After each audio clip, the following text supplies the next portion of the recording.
Janji calon raja. Prabu Antakusuma judheg.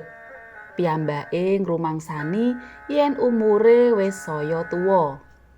Ragane wis saya ringkih. Wis wektune kanggo lengser, seleh keprabon. Nanging Raden Gagakseta putra ontang-antinge iku sajake durung siap kanggo nglintir panguwasa, jumeneng dadi raja ing kerajaan Wukir Pitu.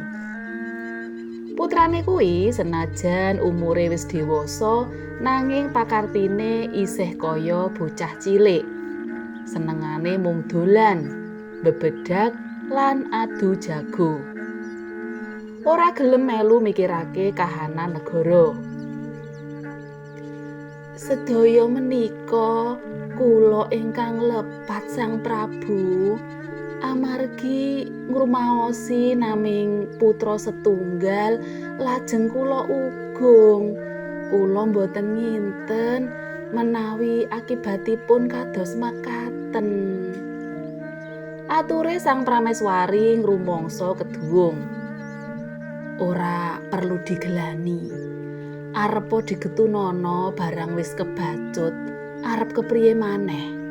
Saiki kita ndedonga marang Jawata Agung. Muga-muga putrane awake dhewe diparingi eling lan gelem melu cawe-cawe mikirake negara.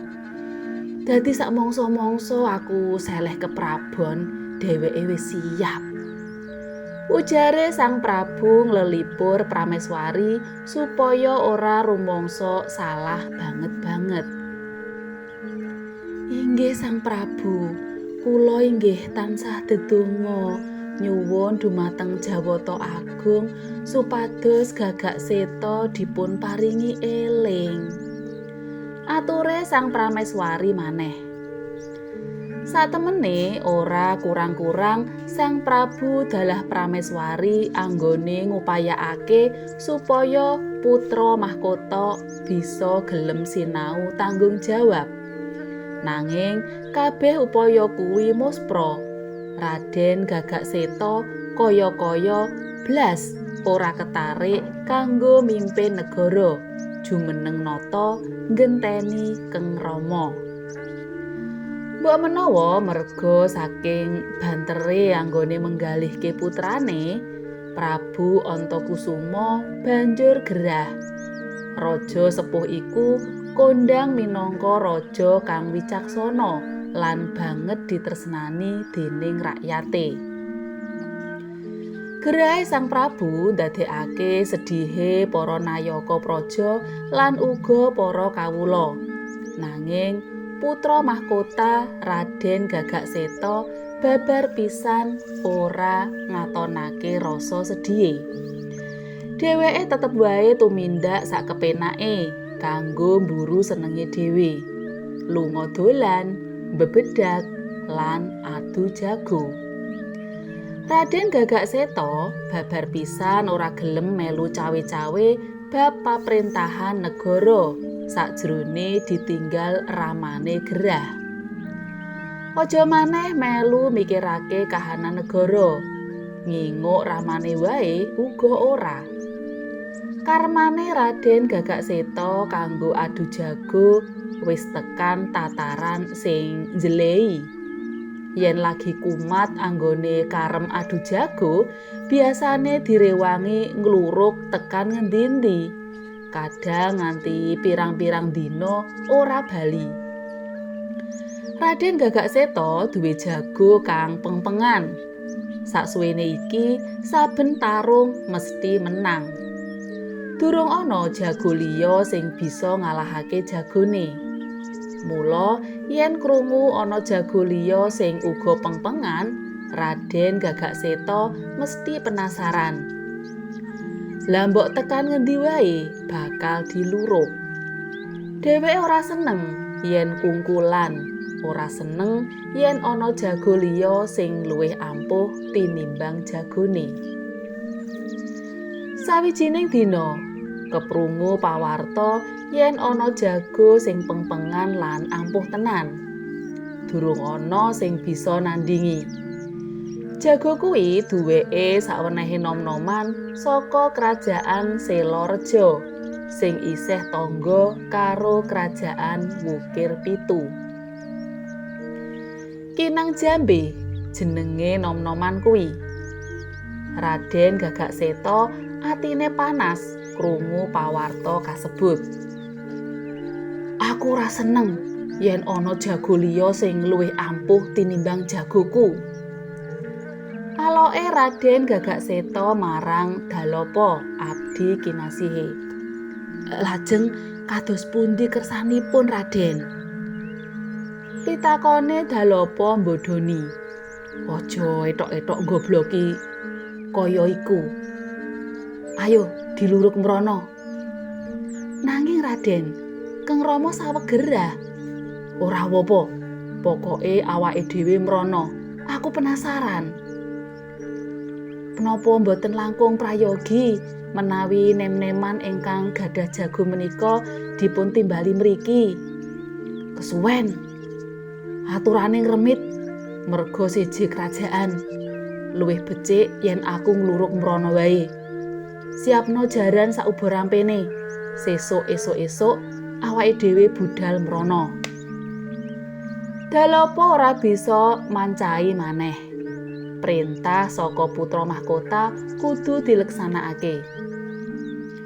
Priye-priye wae dheweke kuwi calon raja. Yen nganti nolak bisa cilaka dheweke. Mengko yen Raden Gagakseta wis cekel panguwasa. Esuk umun-umun kanthi didherekake Dalopo, Raden Gagakseta ninggalake kerajaan Wukir Pitu. Tujuane cetha, ngluruk adu jago ing kerajaan tangga. Tekan ngenggon, Raden Gagakseta digawe cingak. Kinang Jambe nom-noman sing duwe jago iku mung rakyat biasa. Nom-noman iku katon prasaja banget. Omahe uga prasaja. Mung arupa gubuk ing pinggir alas sing dadi tapel wates antarane kerajaan Wukir Pitu lan kerajaan Selorejo. Landi jagomu? Ayo wetokno mungsuh karo jagoku. Kandhane Raden Gagakseta karo ngelus-elus jagone. Aku gelem. Nanging yen jagoku menang, kowe kudu gelem melu aku sakjroning setengah taun. Mangkono uga suwalike. Yen jagoku sing kalah, aku saguh melu kowe sakjroning setengah taun. Yen kowe setuju, jagoku tak jupuke. Tanpa mikir dawa, Raden Gagakseta langsung setuju marang perjanjian iku. Cukup adil. Karo maneh dheweke uga wis mesthekake yen sengara jagone bakal kalah mungsuh jagone nom-noman prasaja kaya iku. Pakane kanggo jagone saben dina tansah dijaga tenan. Endhog madu ora tau lali. Balik jagone nom-noman iku kanggo mangan sing duwe wae mbok menawa mung pas-pasan. Priye oleh arep makani jagone kanthi pakan sing apik? Tarung antarane jago loro sing padha-padha kondang minangka jago ampuh lan pengpengan iku enggal kawiwitan. Maune jagone Raden Gagakseta ana sak dhuwure angin. Nanging suwe-suwe katon keseser. Jagone Raden Gagakseta tandange wis ora trengginas kaya mau. Wekasan mlayu ninggalake kalangan. Keok. Priye Raden? Jagoku sing menang. Kaya prajanjen sing wis kasepakati, kowe kudu melu aku sakjroning setengah taun. Kandhane Kinang Jambe marang Raden Gagakseta.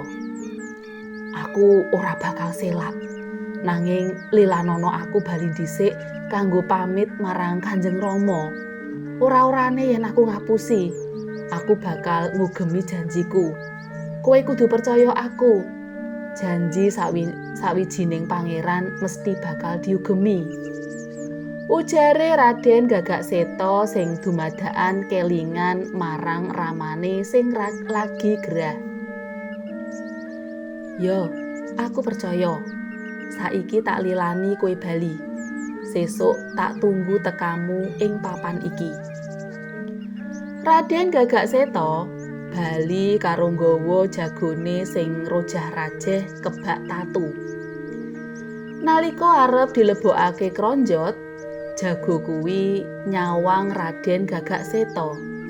Matane kaca-kaca, katon sedih banget. Raden Gagakseta rada gumun, mosok jago bisa nangis kaya uwong. Nanging dheweke ora kandha apa-apa.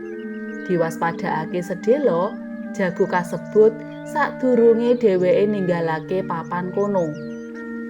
Pranyata jago kuwi wis mati sadurunge dheweke nyengklak jarane. Oh, yen ngono oleh nangis kuwi sedih arep pamitan. Batine Raden Gagakseta karo nerusake laku. Najan wis mati, jago tetep digawa bali. Ora tegel arep dibuang ngono wae. Rencana mengko bakal dikubur kanthi murwat sakwise tekan kedaton. Priye-priye jago kuwi tau dadi jago agul-agule. Sawenehe calon raja ora kena dak siya marang sapa wae sing wis tau duwe jasa. Ngono batine. Nalika tekan kedaton, pranyata ramane gerahe wis saya nemen. Nanging Raden Gagakseta ora bisa mblenjani janjine marang Kinang Jambe.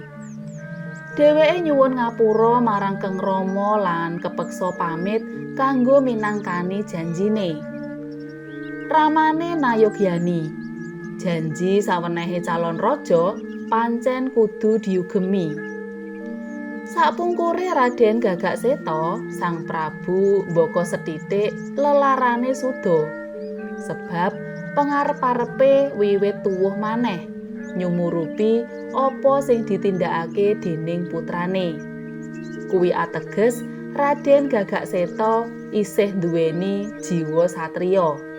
Muga-muga sakwise setengah taun mapan ana desa sacedhake wana, srawung karo para kawula, kesadarane bakal tuwuh. Kanthi mangkono, besok dheweke bakal dadi raja kang wicaksana. Kuwi pangarep-arepe Sang Prabu. Cutha.